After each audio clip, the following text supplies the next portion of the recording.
Hello dear friends and welcome to my YouTube channel. In this section we will discuss retroviruses and especially we will discuss human immunodeficiency virus, that is HIV in detail. So for better understanding please watch the complete video.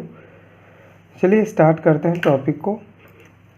Friends, हम लोग retrovirus को जो है discuss करेंगे दो section में। इस section में हम लोग रेट्रोवायरस की क्लासिफिकेशन देख लेते हैं और HIV की पूरी डिटेल स्टडी कर लेते हैं, और नेक्स्ट वीडियो में हम लोग HIV की लेबोरेटरी डायग्नोसिस को डिस्कस करेंगे। तो चलिए आज स्टार्ट करते हैं रेट्रोवायरस की क्लासिफिकेशन और HIV को डिटेल से स्टडी कर लेते हैं यहाँ पे, राइट। सबसे पहले रेट्रोवायरस होता क्या है? तो these are the RNA virus.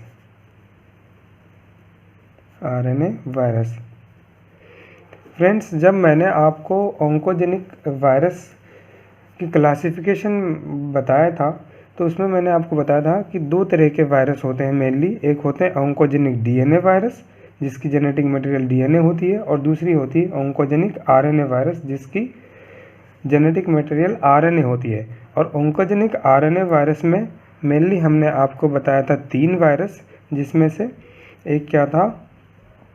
HIV virus, that is human immunodeficiency virus, और दूसरा मैंने बताया था आपको human T cell lymphotropic virus, that is human T cell lymphotropic virus, right.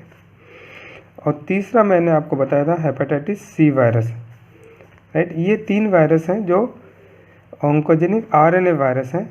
अब रेट्रोवायरस जो है, ये रेट्रोवायरस भी क्या है? RNA वायरस है। तो अब RNA वायरस जो है रेट्रोवायरस में एक तो HIV वायरस और दूसरा आपका human T cell lymphotropic virus, ये आ जाता है दोनों। और हेपेटाइटिस C वायरस जो है आपकी हेपेटाइटिस वायरस में आती है, राइट। तो अब इसकी क्लासिफिकेशन देख लेते हैं रेट्रोवायरस की कि क्लासिफिकेशन क्या है इसकी।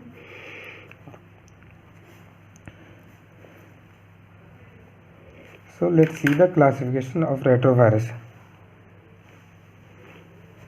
देखिए, जो रेट्रोवायरस होते हैं वो मेनली बिलोंग करते हैं फैमिली। कौन सी फैमिली? बहुत ही आसान तरीका होता है फैमिली याद रखने का। जो भी वायरस है उसके नाम के आगे हम क्या लगा देते हैं? विरिडी। तो यहाँ पे कौन सा है? रेट्रोवायरस। तो हम लोग क्या बोलेंगे? Family retroviridae. Retrovirus belong to the family that is retroviridae. अब इस रेट्रोविरिडी में 2 सब फैमिली है। कितने सब फैमिली है? 2 सब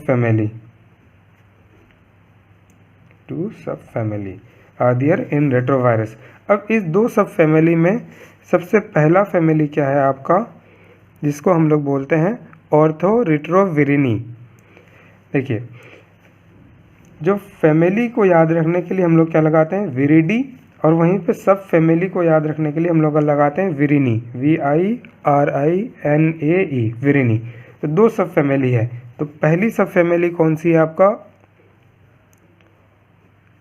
ऑर्थोरिट्रोविरिनी। और दूसरी सब फैमिली है आपकी स्पूमा रेट्रोविरिनी, SPUMA, स्पूमा रेट्रोविरिनी। ये 2 सब फैमिली है जो बिलोंग करती है कौन से फैमिली से? रेट्रोविरिडी में आती है। अब बात करते हैं ऑर्थोरिट्रोविरिनी में कौन कौन सा आता है। सबसे पहला आपको जो है, जो ऑर्थोरिट्रोविरिनी है इसमें आपका आ जाता है 2 जीनस। क्या आता है? 2 genus.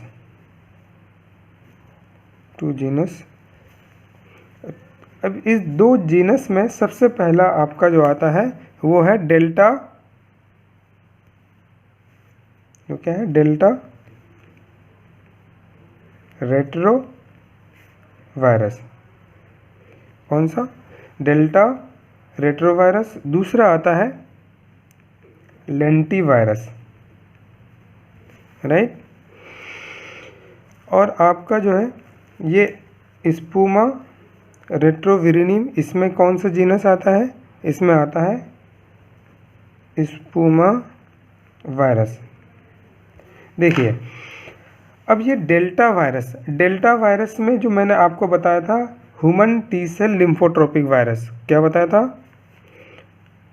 Human T cell lymphotropic virus, एक ये आती है। अब इसमें भी दो टाइप है, एक है human T cell lymphotropic virus 1, दूसरा आता है human T cell lymphotropic virus type 2, ठीक है। ये डेल्टा वायरस इसमें आ गया। अब लेंटी वायरस में देखिए, लेंटी वायरस में आपका आता है HIV, ह्यूमन इम्यूनोडिफिशियंसी वायरस। अब इसमें भी दो टाइप है, that is type 1 and human immunodeficiency virus type 2, right. These two virus come under the category of lentivirus. अब स्पूमा वायरस में एक वायरस आता है जिसको बोलते हैं हम लोग फोमी वायरस। देखिए अब ओवरऑल बात करते हैं कि ऑन्कोजेनिक RNA वायरस में कौन सा आ गया मेरा? रेट्रोवायरस। अब रेट्रोवायरस जो है इसको फैमिली से याद करेंगे तो कौन सी फैमिली है? रेट्रोविरिडी। और सब फैमिली की बात करेंगे तो दो सब फैमिली है, ऑर्थो रेट्रोविरिनी एंड स्पूमा रेट्रोविरिनी। अब ऑर्थो रेट्रोविरिनी में दो जीनस आती है, एक तो आती है डेल्टा रेट्रोवायरस, दूसरा आती है लेंटिवायरस। जो हमारा HIV है टाइप 1 एंड टाइप 2 वो आती है लेंटिवायरस में, और डेल्टा वायरस में क्या आती है? Human T cell lymphotropic virus type 1 and type 2, right. And spumavirus किस में आती है? स्पूमा वायरस आती है आपका स्पूमा रेट्रोविरिनी सब फैमिली में, राइट। अब एक चीज़ आगे और देख लीजिए कि human T cell lymphotropic virus जो है ये क्या कॉज करती है? ये कॉज करती है leukaemia, that is T cell leukaemia.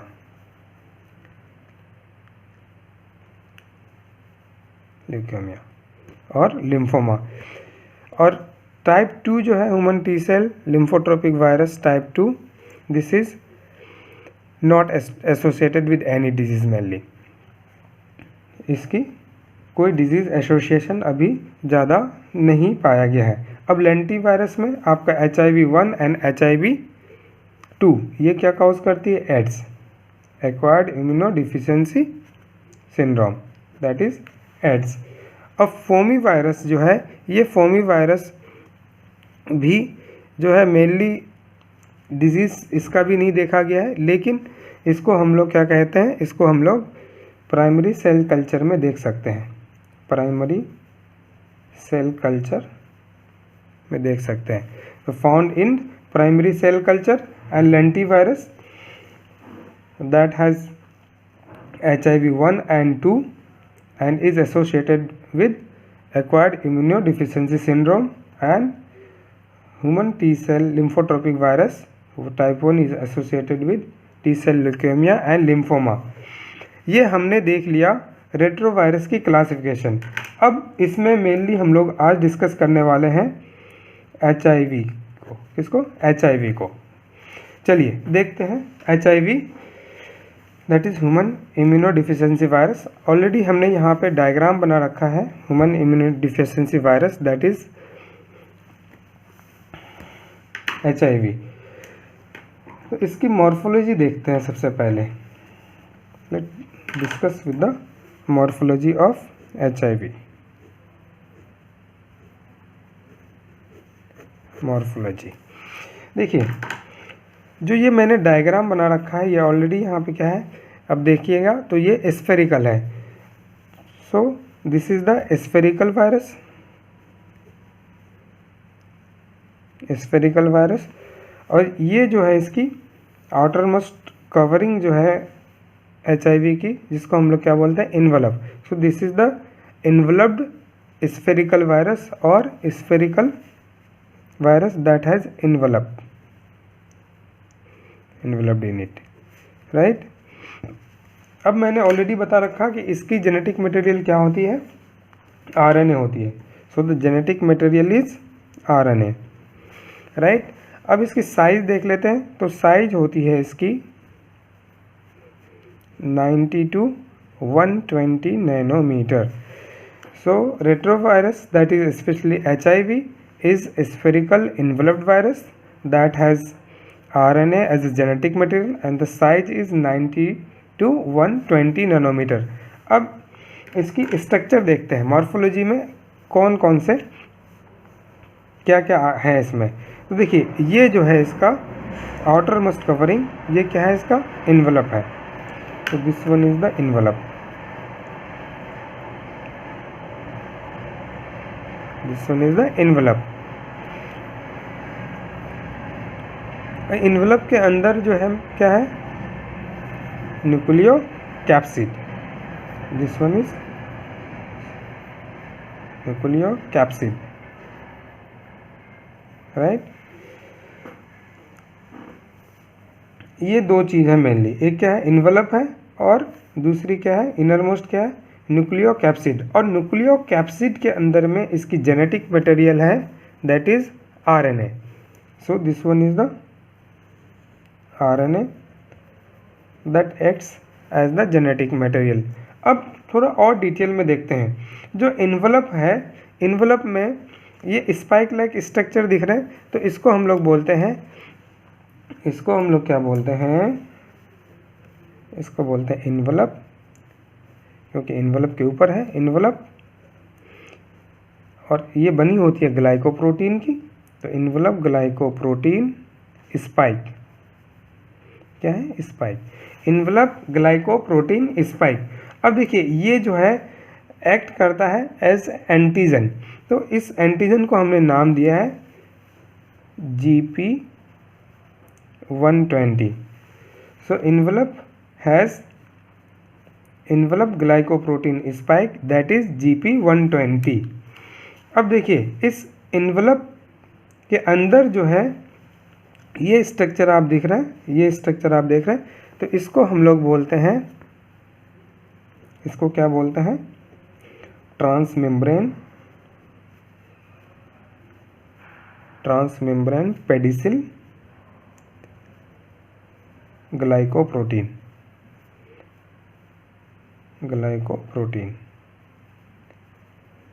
That is GP41।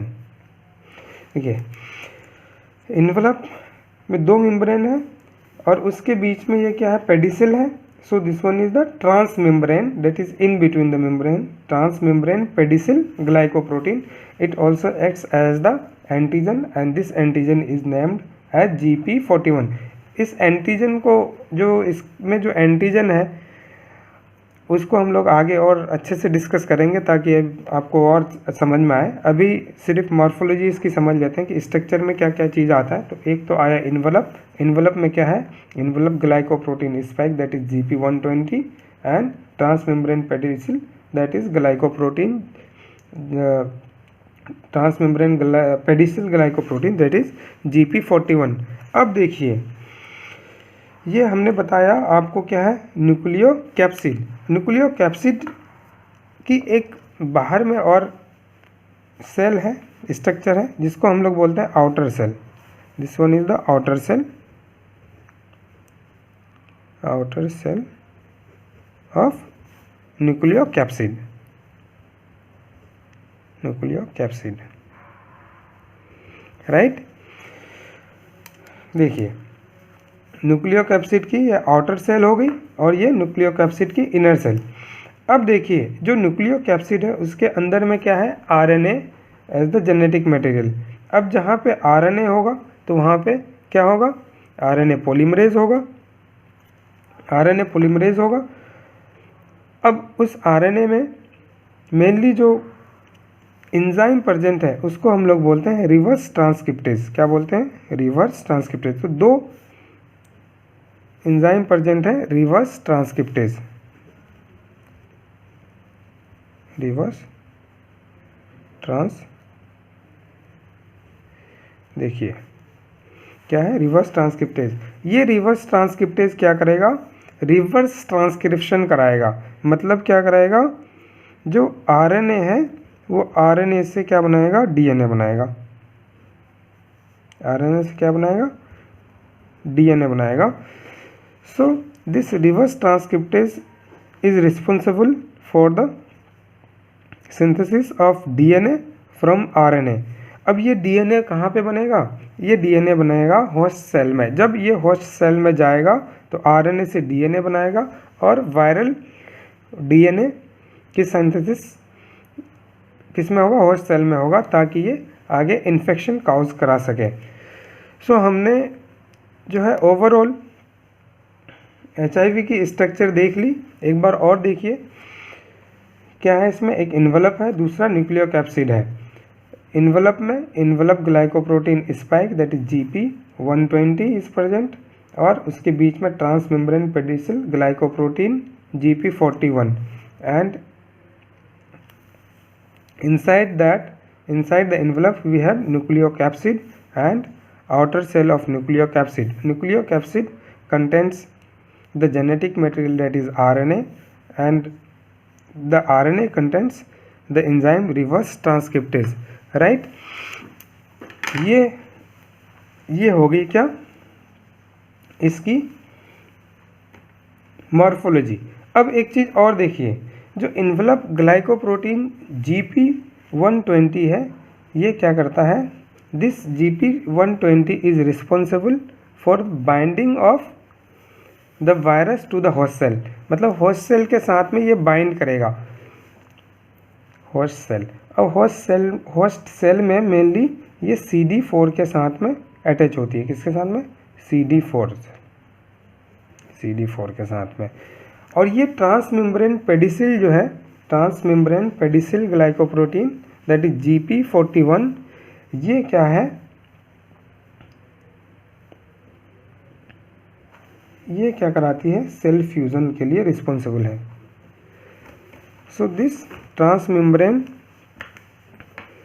Pedicel glycoprotein that is GP41 is responsible for the cell fusion. मतलब जब होस्ट सेल के साथ में बाइंड करेगा दैट इज CD4 के साथ में, तो उसके साथ में फ्यूज़न के लिए रिस्पॉन्सिबल होता है GP41। अब आगे हम लोग क्या देखते हैं, इसकी वायरल जीन्स एंड एंटीजन देख लेते हैं।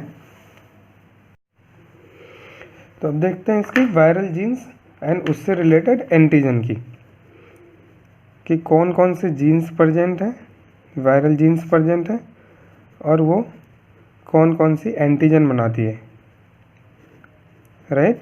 Viral genes and antigen.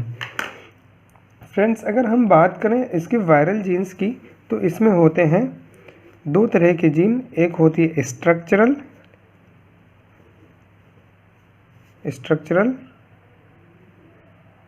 TURL structural genes, और दूसरी होती है नॉन स्ट्रक्चरल जीन्स।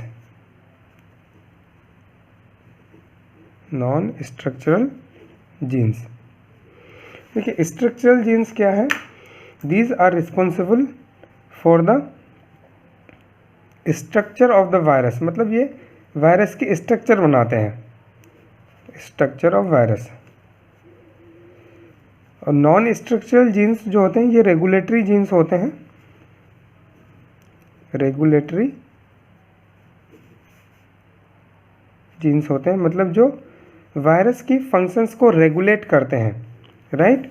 तो these are the regulatory genes, this will regulate the functions of the virus, and structural genes will form the structure of the virus. अब ये structural gene में कितने gene होते हैं, mainly 3 structural gene,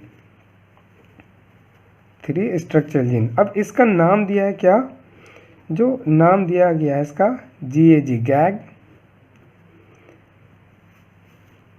ENV that is for envelope, and pol, POL, pol. ये 3 तरह के structural genes हैं।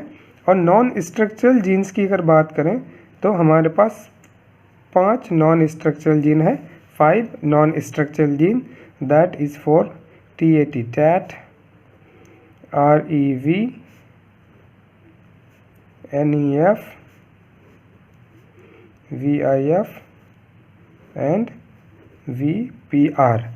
अब देखिए, अभी हम जो है अलग अलग जीन्स को डिस्कस करेंगे और ये कौन सी एंटीजन बनाती है। जैसे अगर ये स्ट्रक्चरल जीन जो है क्या बनाएंगे, स्ट्रक्चरल एंटीजन बनाएंगी, तो वो हम अभी इसके स्ट्रक्चर में भी दिखा देंगे, जो हमने यहाँ पे ऑलरेडी स्ट्रक्चर बनाया। जैसे GP120, this forms the spike glycoprotein, so this one is the structural, right?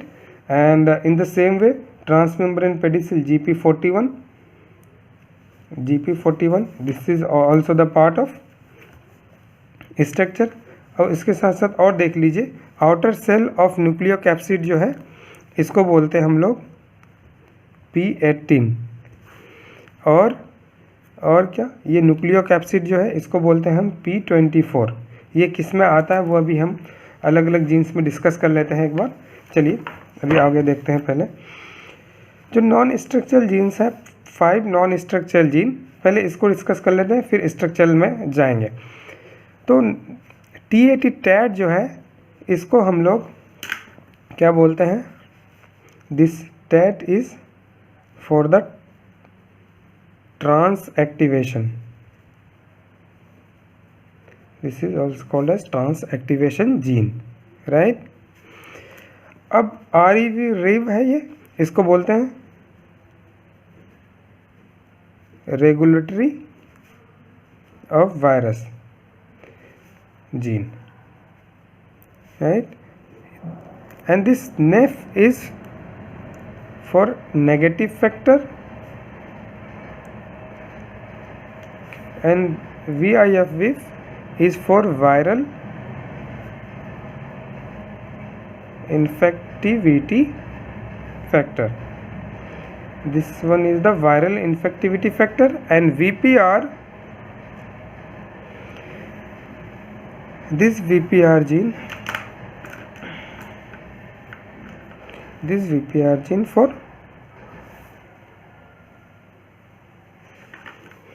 this VPR gene is responsible for the stimulation. इसको स्पेशल नाम नहीं दिया गया है, लेकिन ये फंक्शन क्या करता है वो हम लिख देते हैं यहाँ पे। This VPR gene is responsible for the stimulation of promoter region,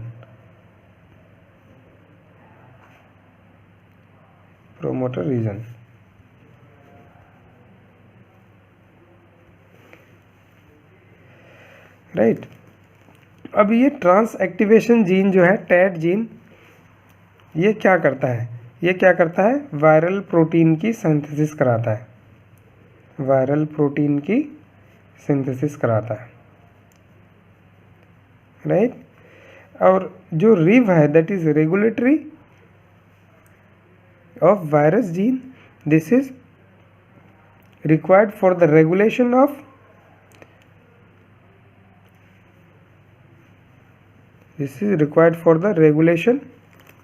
और for the expression of structural gene.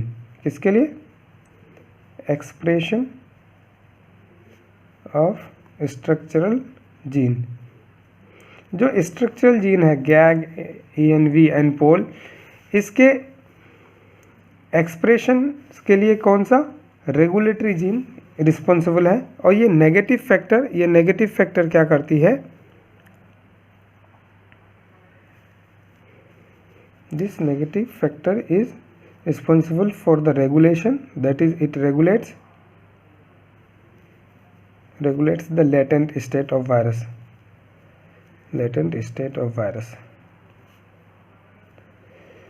मतलब क्या, जब वायरस इंटर करती है किसी भी होस्ट सेल में, जब किसी भी होस्ट सेल में इंटर करेगी, जब होस्ट सेल में इंटर करेगी तो ये वायरस कुछ टाइम के लिए क्या रहती है, लेटेंट स्टेज में रहती है। तो उसको रेगुलेट करने के लिए नेगेटिव फैक्टर है। और ये VIF जो है, वायरल इन्फेक्टिविटी फैक्टर जो है, ये क्या करती है, this is responsible for the infectivity of virus. मैंने क्या कहा था, नॉन स्ट्रक्चरल जीन क्या है, रेगुलेटरी जीन्स है, मतलब वो अलग अलग फंक्शंस को रेगुलेट करेगा। That is responsible for the viral protein synthesis. Rev is responsible for the expression of structural gene. Negative factor regulates the latent state of the virus, and VIF, that is viral infectivity factor, is responsible for the infectivity of virus, and VPR is stimulates the promoter region, right? अब बात करते हैं structural genes की। 3 structural gene है। पहला क्या है, gag, दूसरा क्या है, इन्वेलप, ENV, एंड तीसरा क्या है आपका, पोल। ये क्या है, जीन्स हैं। अब ये जीन्स अलग अलग इसके लिए कोड करेगी। So this gag codes for, this gag encodes for core antigen, and second it encodes for cell antigen, right? ENV, this encodes for envelope antigen, and pol encodes for reverse transcriptase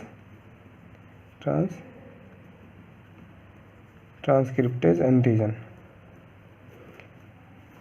अब देखिए ये अलग अलग antigen बनाएगी, तो core antigen क्या क्या बनाती है वो देख लेते हैं। एंटीजन कौन कौन से आते हैं। जो core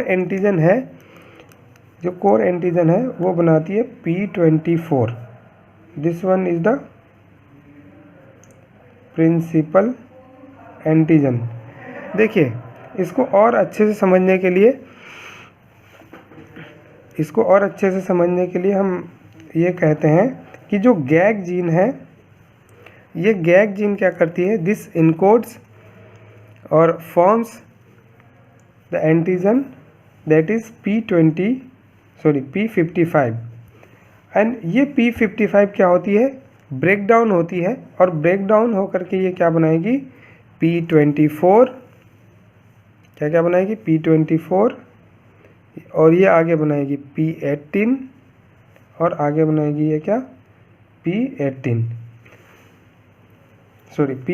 and P15। So core antigen forms P24 is the principal antigen. अब हमने आपको यहाँ पे दिखाया था, देखिए P24 प्रिंसिपल कैसे, क्योंकि ये न्यूक्लियो कैप्सिड को बनाती है। तो न्यूक्लियो कैप्सिड की जो एंटीजन है वो क्या है, P24 है, राइट। अब बात करते हैं सेल एंटीजन की। तो सेल एंटीजन कौन सी है, ये P18 है। कैसे बनी, P55 के ब्रेकडाउन से P24, P18 एंड P15 बनी। तो this shell antigen is P18। See here, outer shell of the nucleocapsid that is P18। कौन सी एंटीजन है, P18 है। तो स्ट्रक्चर बना रही है। अब बात करते हैं इन्वेलप एंटीजन की। इन्वेलप एंटीजन जो होता है ये बनाती है, कहाँ पे प्रेजेंट होगी, envelope antigen is the glycoprotein envelope. See here, this one is the envelope which is made up of glycoprotein.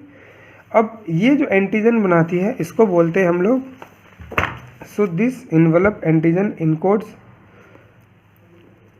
For envelope glycoprotein that is GP160, right. क्या बनाएगी, GP160। अब ये GP160 ब्रेक डाउन होती है, और break down होकर के क्या क्या बनाती है, एक बनाती है GP120 और दूसरी बनाती है GP41।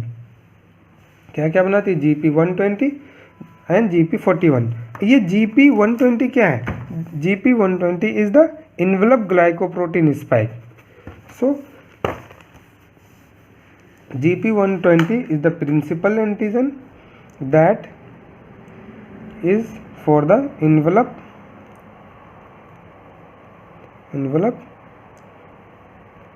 spike antigen.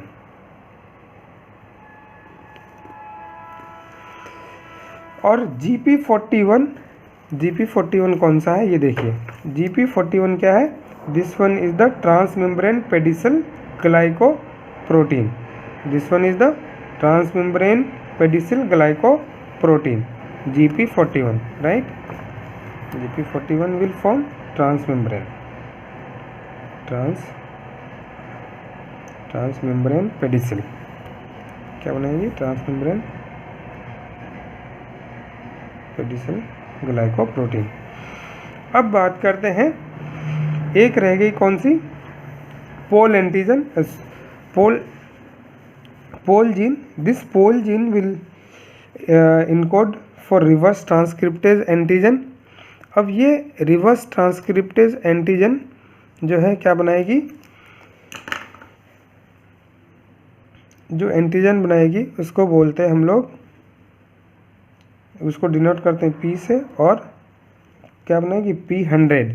अब ये P100 आगे ब्रेक डाउन होगी और कितना बनाएगी, 3 एंटीजेनिक प्रोटीन बनाएगी, उसको हम लोग बोलते हैं P31, P51 and P64, right. P31, P51 and P64, and this is responsible for the reverse transcriptase antigen, right?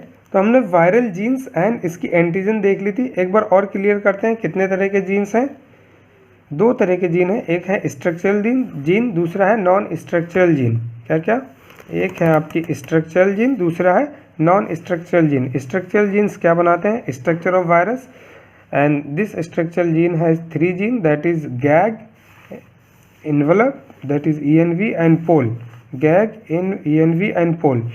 Gag encodes for core antigen and cell antigen that further forms the precursor, that is P55, and that cleaved into P24, P18 and P15. P24 is the principal antigen that encodes for the core antigen, and P18 is for the cell antigen, right? Now see the ENV gene that encodes for the envelope antigen and forms the precursor, that is GP160, and that further enclaved into 2 parts, that is GP120 and GP41. GP120 is responsible for the envelope in spike antigen, and GP41 is for the transmembrane pedicel. Reverse transcriptase antigen is formed from the pole gene that forms the precursor P100, and P100 cleaved into 3 parts, P31, P51 and P64, right? Structural gene में, non structural gene में हमने बताया था 5 non structural jeans हैं जो regulatory jeans हैं, जो अलग अलग फंक्शंस को रेगुलेट करते हैं। Tat trans activation gene, REV regulatory of virus, and NEF is the negative factor, VIF is the viral infectivity factor, and one another non-structural gene, that is VPR gene is there, right? अब हम लोग इसकी क्या देख लेते हैं, pathogenesis को देख लेते हैं कि जब वायरस कैसे होस्ट सेल में इंटर करता है और कैसे होस्ट सेल की मैकेनिज्म को कंट्रोल करता है और कैसे इन्फेक्शंस कॉज करता है, right?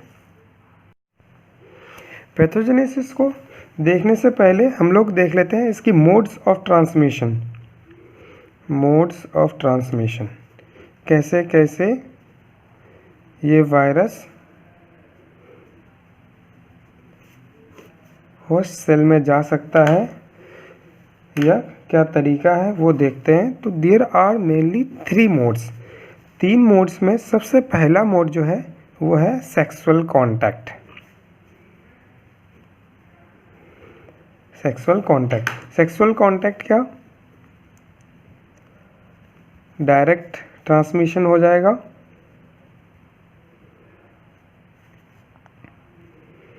Direct transmission through unprotected sex.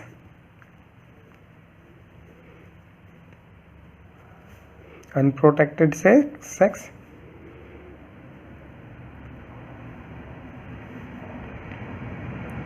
from the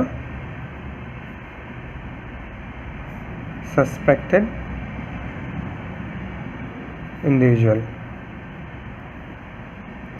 देखिए किसी भी पर्सन को क्या है, HIV की इन्फेक्शन है और उसके साथ में क्या किया गया, प्रोटेक्टेड सेक्स किया गया, तो उसके कारण क्या होगा, डायरेक्ट ट्रांसमिशन हो जाएगा वायरस का एक पर्सन से दूसरे पर्सन में। अब कैसे होगा, तो जो वायरस होते हैं वो रिलीज होते हैं मेनली सीमन्स में, वेजाइनल सेक्रेशंस में,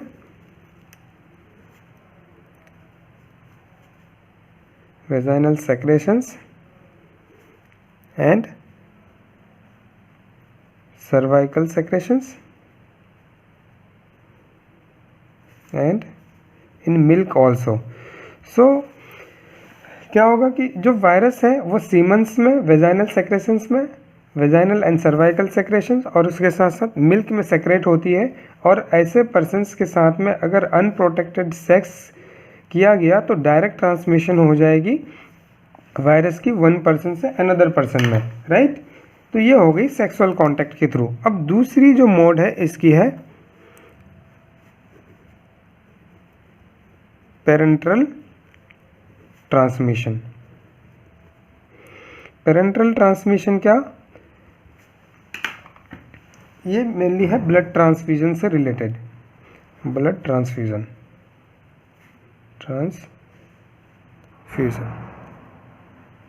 ब्लड ट्रांसफ्यूजन।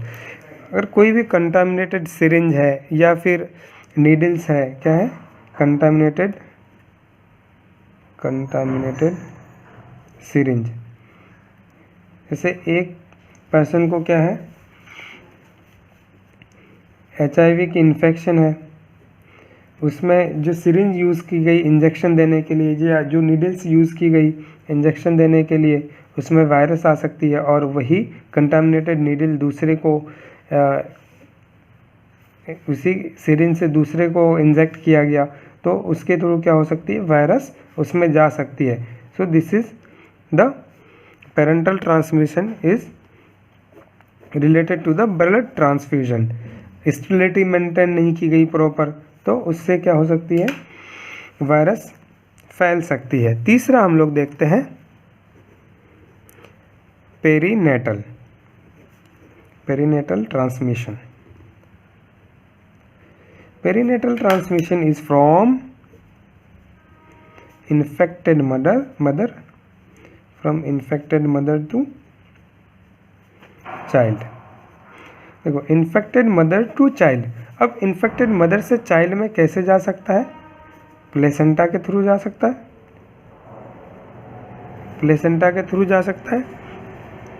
ये बर्थ से पहले प्लेसेंटा के थ्रू, मतलब जब डिलीवरी होगी बच्चे की तो उस टाइम पे मदर की ब्लड फीटस की ब्लड के साथ में मिक्स होती है due to placental rupture. So the virus can transmit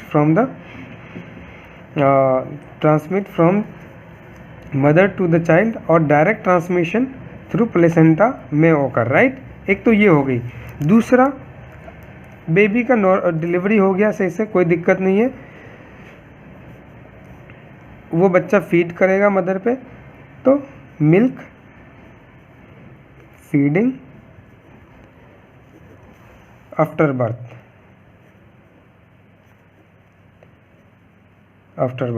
इसके थ्रू क्या हो सकती है, वायरस ट्रांसमिट हो सकता है। So there are 3 modes actually for the transmission of the virus, that is sexual contact that leads to the direct transmission through unprotected sex, parental transmission from blood transfusion, and perinatal transfusion from infected mother to child through placenta or after birth, it may be due to milk feeding और breast feeding, right.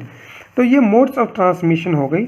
अब देखिए pathogenesis, pathogenesis क्या होती है इसकी, ये virus अब इन modes के द्वारा किस में आ गया, इन मोड्स के द्वारा वायरस आ गया हमारा नॉर्मल हेल्दी पर्सन में। So this virus enters into the host cell, host cell. अब होस्ट सेल में ये कहाँ पे चली जाएगी, ब्लड में, enter into the blood stream,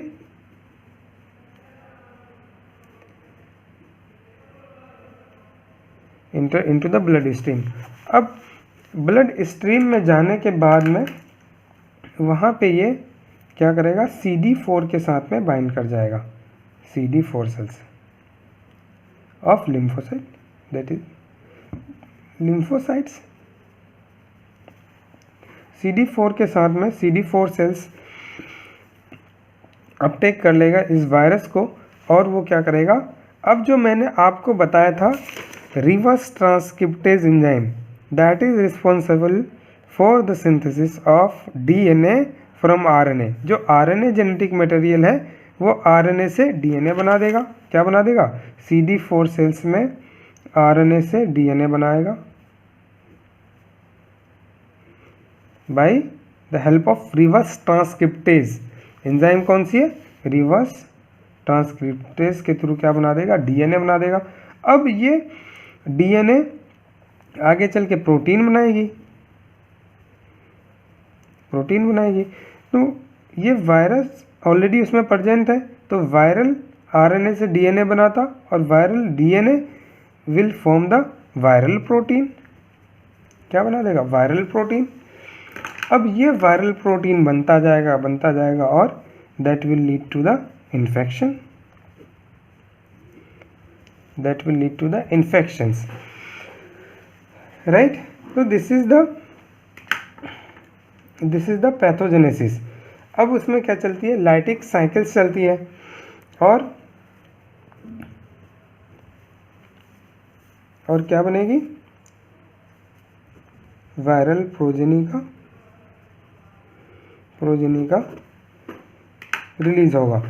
अब देखिए ये जो है होस्ट सेल में इंटर करने के बाद ब्लड स्ट्रीम में गया और वायरल प्रोटीन बनती गई और ये फाइनली क्या करेगा,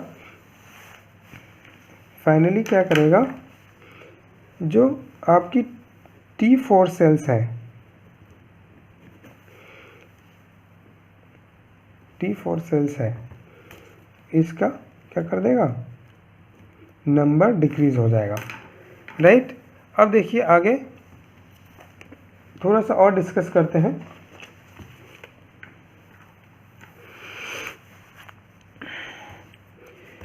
जब वायरस की इन्फेक्शन हो जाएगी तो उसको हम लोग बोलते हैं symptomatic HIV infection, symptomatic HIV infection. ये कब होगी, देखिए जो हमने बताया था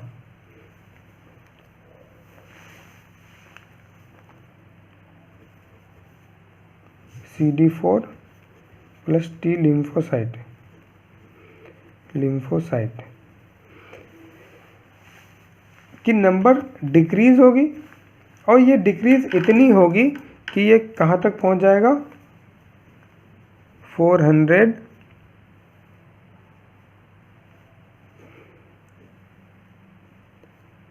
mm³। 400 से भी जब डिक्रीज हो जाएगी तब ये क्या करेगा, सिम्टोमेटिक स्टेज में जाएगा। और सिम्टम्स कैसे कैसे आएंगे, फीवर हो सकती है, डायरिया हो सकता है, और क्या हो सकता है, वेट लॉस हो सकता है, और इसके साथ साथ नाइट स्वेटिंग होती है, राइट। और आगे क्रोनिक होता जाएगा, और भी CD4 और T लिम्फोसाइट्स का नंबर डाउन होता है, तब ये जाकर के क्या करेगा, opportunistic infection, opportunistic infection means क्या है कि अब T4 सेल्स और that is T lymphocyte and CD4 cells, इसकी नंबर डिक्रीज हो रही है, तो इम्यूनिटी वीक होगी। जब इम्यूनिटी वीक होगी तो अब जो अदर वायरसेस हैं उनको क्या मिल जाती है, अपॉर्चुनिटी मिल जाती है इन्फेक्शन करने की due to less immunity. So other virus will act on the host. जो अदर बैक्टीरिया हैं, अदर वायरसेस हैं, अदर फंगाई हैं, इनकी इन्फेक्शन हो जाएगी। सो इसको हम लोग क्या बोलते हैं, अपॉर्चुनिस्टिक इन्फेक्शन। दैट इज़ मौका देख करके वो सारे इन्फेक्शंस हो जाएंगे और फाइनली जा कर के क्या हो जाएगा, CD4 सेल्स की नंबर जो है, CD4 सेल्स की नंबर जो है 200 पर mm³ से भी कम हो जाएगी। जब CD4 की नंबर इससे भी कम हो जाएगी तो और भी ज़्यादा अपॉर्चुनिस्टिक इन्फेक्शन होगा और finally that will leads to AIDS, acquired immunodeficiency syndrome, right? Acquired immunodeficiency syndrome, and that may lead to the death of the person, right? देखो क्या हुआ पैथोजेनेसिस में, हमने क्या बताया कि होस्ट सेल के साथ में बाइंड किया, होस्ट सेल में मेनली CD4 सेल्स के साथ में बाइंड किया और CD4 सेल्स में जा कर के क्या किया, रिवर्स ट्रांसक्रिप्टेज एंजाइम एक्टिवेट हुई और RNA से DNA बना और वायरल प्रोटीन का सिंथेसिस हुआ। और जब वायरल प्रोटीन का सिंथेसिस हुआ तो उससे जाकर के इन्फेक्शन होगी तो क्या होगा, सिम्टोमेटिक स्टेज आएगी जहाँ पर कुछ सिम्टम्स दिखेंगे जैसे fever, diarrhoea, weight loss, night sweating. उस टाइम पे क्या होगा, CD4 एंड T लिम्फोसाइट्स की नंबर डिक्रीज होगी and that number will be less than 400 पर mm³। And now the immunity of the person decreases and that will lead to the opportunistic infection. That means other bacteria, viruses and fungi will act on the host cell and that will lead to further decrease in the number of the CD4 cells and that will be less than 200 per mm³ and that will show the acquired immunodeficiency syndrome, right? And that will finally lead to the death of the person. तो हमने क्या देखा कि जो HIV virus में mainly death होती है वो सिर्फ HIV वायरस से ही नहीं होती, HIV ह्यूमन इम्यूनोडिफिशियंसी वायरस इससे ही नहीं हो रही है, इसके साथ साथ other bacteria, viruses, fungi, parasites and other disease सारे एक साथ में क्या हो जाएंगे, इंक्रीज हो जाएंगे due to the opportunistic infection. That means the host cell immunity weakens and these bacteria, viruses and fungi gets favorable condition in the host to grow and that will lead to the death of the person. So this is all about the HIV virus that I have discussed here. So let's see once that what we have discussed here. First I had told you that retrovirus has two family orthoretrovirini, two subfamily orthoretrovirini and spuma retrovirini। और जो हमारा HIV virus जो आता है वो आता है lenti virus में, राइट, लेंटी वायरस में। और ये क्या है, RNA वायरस है। अब RNA वायरस में जो हमने अब स्पेशली HIV को डिस्कस किया था, स्फेरिकल है, इन्वेलप है, इन्वेलप RNA जीनोम प्रेजेंट है। RNA जीनोम में क्या है, आपका रिवर्स ट्रांसक्रिप्टेज एंजाइम प्रेजेंट है जो RNA से DNA बनाता है। और स्ट्रक्चर में हमने देखा था इन्वेलप है और न्यूक्लियोकैप्सिड है। और इन्वेलप में envelope glycoprotein spike GP120 and nucleocapsid में outer cell nucleocapsid that is P18। अब वायरल जीनोम में हमने क्या बताया था आगे, वायरल जीन्स ये दो तरह के होते हैं, structural genes, non structural jeans. ये हमने आपको अच्छे तरह से पूरा बताया है।